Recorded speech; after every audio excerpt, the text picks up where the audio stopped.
here's the other point. Big thing, I think.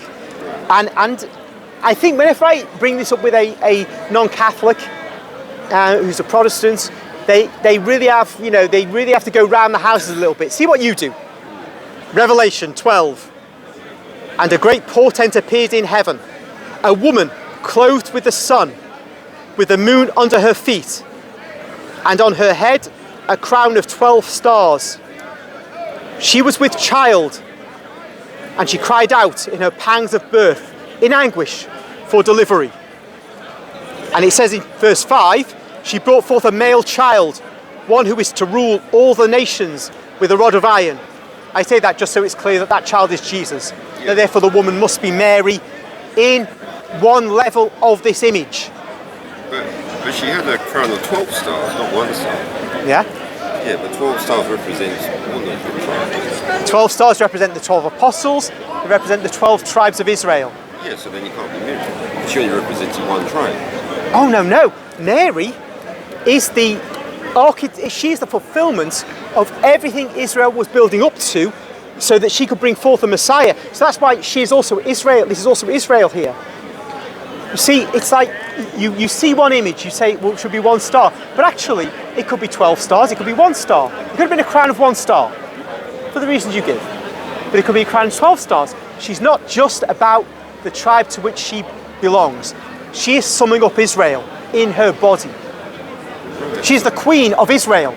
So she is the queen, must be crowned with all the tribal leaders' names, all the tribal leaders' stars.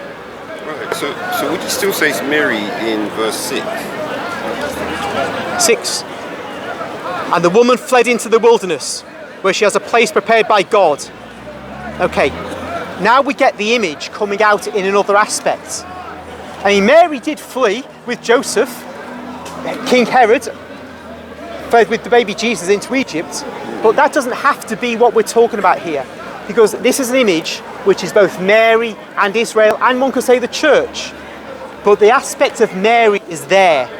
And if we grant that there's Mary in this image, then that justifies seeing Mary as exalted, because no other human being is given this special status except the opposite, the whore of Babylon is the only other woman who is paralleled with in the book of Revelation. Yeah. So Mary stands the opposite of evil, and in fact there's a dragon that's waiting to take the child of the woman, and she's at war with the dragon. And if we go back to the book of Genesis chapter 3 verse 15, we see there it is going to be the dragon that's going to wage war with the seed of the woman. Well, which seed? Jesus. Whose seed is he of? Mary. And we say seed. Well, is Jesus the seed of us all, or all women? No, it's of the Father. The seed in Genesis 3:15, it's the seed of the woman. Yeah. So who's the woman that he's the seed of, that God is speaking of in Genesis 3:15? Well, it comes from a woman. Yeah. But that doesn't mean that she's. It's not seed in terms of the lineage. It's just where you come out. The woman of whom Jesus is a seed is only Mary. So the great conflict with the serpent that God the Father is speaking about in the book of Genesis is paralleled immediately at the end of the book of the Bible. And at the end of the Bible, showing it's a one unit of a book, despite being 73 books, as we'd say, where we have the dragon then, again, facing the woman and her seed. It seems to me a really clear parallel. It's like bookending the Bible. And so Mary is seen as a key figure across the Bible from its beginning to its end. And that's why we see her in these massive public apparitions that I was talking about before you came. And it's why we can venerate her biblically. Because as I say, there's no other human being, not an apostle, who appears in the heavens. And do you know when she appears, this woman appears straight after the Ark of the Covenant. Because it says, just to read it. But remember the woman in Genesis is Eve he's talking to, not Mary. Oh yes, of course. Okay. So he's telling the serpent the seed of the woman. So Yeah, okay. Eve is the only one who's there. Well, she might have thought she was the woman, in fact. That's a possibility. No, but it's God that's speaking.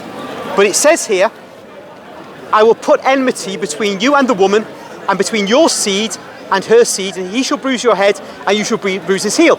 Well, it's not enmity between the snake and Eve and all Eve's daughters. I mean, the average young lady walking around here has not got a special enmity with a snake or with the Satan. I mean, we've all got enmity with Satan in that sense. This is about enmity between the serpent and someone who's known as the woman. It's a special enmity. So given that it's not just any woman, it's got to be the woman.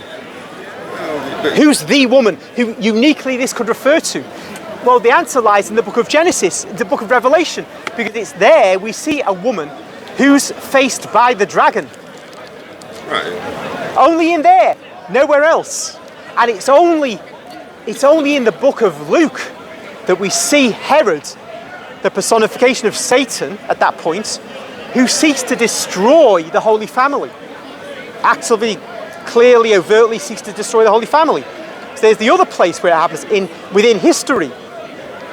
So I'd say, go on. No, I was just saying, so you're saying that it's only the part in Revelation 12 where she gives birth, that's Mary, because it continues on with the woman. But you're saying that the parts like in verse 13, where the dragon persecutes the woman, that's not Mary anymore? Well, that can be Mary, but you see that it's both these images are Mary and Israel and the church. So and they fluctuate. This whole image is to conjure. It's like the book of Daniel. You know, in Daniel you get a correspondence to certain things in some ways, but the images are more than a correspondence to merely one thing. Of course, Daniel is very relevant to the book of Revelation. And in the book of Revelation too, the images correspond to more than one thing. So, here we have a recapitulation in Revelation of the primordial sin and the consequence of it. The first confrontation between a woman and the devil.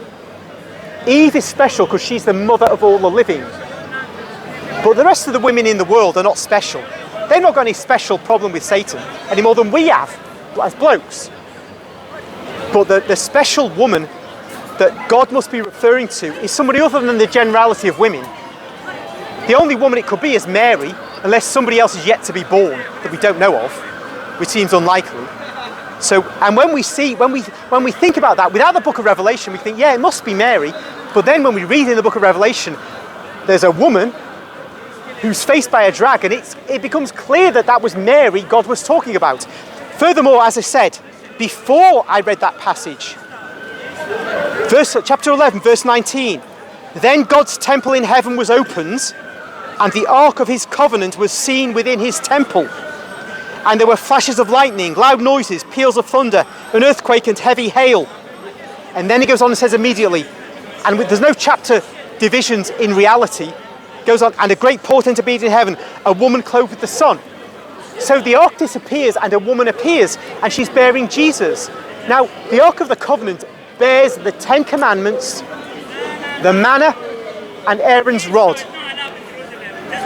The Catholic Church says, and it's been said in the Fathers going way back, Mary is the ark of the new covenant. She bears Christ, who is the new covenant, right?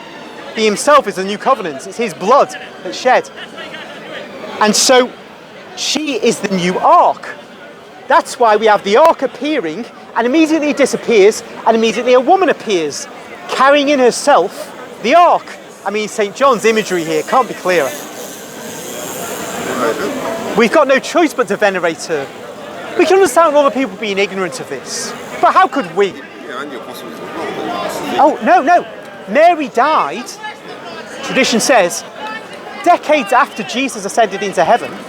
So all the apostles were probably dead. St. John accepted he lived on, right? Tradition says he lived to be an old man. This revelation is given to him when he's an old man, tradition says. Therefore, all the apostles are dead, he's alive, Mary has already died. Or rather, I should say, Mary has already ended, her life has already ended. John was young at Jesus' time. So. Yeah, but when the book of Revelation is given, it's the last book of the Bible. Yeah. And John has that book of Revelation given to him when he's old. So Mary's already gone to her reward by then. And this is when we can see her in heaven. Never before, because she's still on earth. When the apostles write, when the evangelists write, she's still alive. Right. So we would never get anything like this until after she's left the earth. And this is the only time we might get it. But that's the thing about this, when you read this, it says that the one are in heaven, but when you read down, the woman ends up on earth. Said when? If you read about what happens... Oh, she comes to the earth. Well, not that she comes to earth, it's just that it says... it doesn't mention even that she was in heaven, because if you read what it says... A great portent appeared in heaven. Yeah, and so it shows you the vision. Yeah. But it doesn't say that she came down, so it's acting as if she was always on earth, if you read what the text is saying. Well, it says, after she appears in heaven, and then there's a bit more, and then it says... So the child... Hold on. The woman fled into the wilderness. Yes, So the child's taken up and she flees into the wilderness. Yes, So she can't be in heaven at that point. So she has come down. Right. But this is where, one's got to be careful about the imagery. It's clear to me what it's showing in a broad sense. But if we go too far, even chronologically, we get the next section where it says from verse 7, now war arose in heaven, Michael and his angels fighting against the dragon. And the dragon and his angels fought, but they were defeated, and there was no longer any place for them in heaven. And the great dragon was thrown down, that ancient serpent who called the devil, and Satan, the deceiver of the whole world. He was thrown down to the earth, and his angels were thrown down with him. So that, to me, is talking about the time before the human race exists. That's when we have the bad angels are separated, and they become demons. But this is described after the woman is thrown down. So we don't have to have chronological development in the book of Revelation. We don't press it too far. We say it because it's heaven, but then when it comes to Mary, the woman, when you read the various parts with her in it, she doesn't really... So it tells you what happens to her, then it describes something else, then it continues what happens to her again. It doesn't say that she's moved in between parts where she's described. It doesn't worry me too much. All I see is she appears in heaven as a great portent after the Ark of the Covenant disappears. Then she goes into the wilderness after her child is taken up by God. And that also shows this is not to be taken chronologically, because Jesus ascends into heaven after he goes through all the stages that he does in the Gospels. So I don't have a problem with what's described here. I just see it as not describing an historical event, but it's describing the importance of Mary, the importance of the child. So that's all I need to know from this. Right.